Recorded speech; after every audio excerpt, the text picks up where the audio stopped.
गुरुदेव के चरणों में शत वंदन नमन। सावन फाल्गुन वद्दी अष्टमी, वार शनिवार, 17 फरवरी 2024। प्रेमानंद जी महाराज ने बताया कि भीष्म पितामह जब सैया पर सोए हुए थे तब द्रौपदी ने उनसे क्वेश्चन किया, अभी तो आप इतना ज्ञान दे रहे हो, उस समय आपका ज्ञान कहाँ चला गया।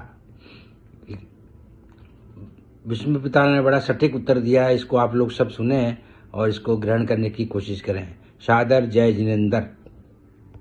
भीष्म पितामह जी जब आखिरी में बाणों की सैया में पड़े, 6 महीना व्यतीत हो गए, जब देखा भगवान ने कि अब अंतिम होने वाला है ज्ञान का सूर्य, तो युधिष्ठिर जी से कहा चलो ले लो चल करके ज्ञान, नहीं ऐसा महात्मा युगों में पैदा होता है। भीष्म जी बड़े महात्मा, अखंड बाल ब्रह्मचारी, परम ज्ञानी।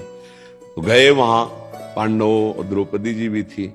जब ज्ञान की वार्ता करने लगी तब उन्होंने द्रौपदी जी ने कहा कि पितामह आज तो बहुत ज्ञान की बातें कर रहे हो। उस समय क्या हुआ था जब सभा में मैं चीख चीख के पूछ रही थी, उस समय क्यों नहीं बोले थे, ज्ञान कहां गया था आपका। तो उनका बेटी क्षमा करना, उस समय पापी दुर्योधन के अन्न के प्रभाव से 6 महीना हो गए बाढ़ पर पड़े हुए, सब रक्त बह गया, अशुद्ध और भारी पीड़ा से प्राश्चित हो चुका। अब मेरी बुद्धि शुद्ध हो चुकी, अब जो प्रश्न करोगे उसका उत्तर नहीं। समझ रहे हो, पापात्मा पुरुष का अन्न खाने से अखंड बाल ब्रह्मचारी भीष्म जैसे महापुरुष भी कह रहे हैं कि बुद्धि ठीक निर्णय नहीं कर पाए। तो अगर अधर्माचरण से कमा के आप दान भी करोगे तो पाप ही होगा, क्योंकि वो भजन के लिए बैठा था, उसकी बुद्धि भ्रष्ट कर दी।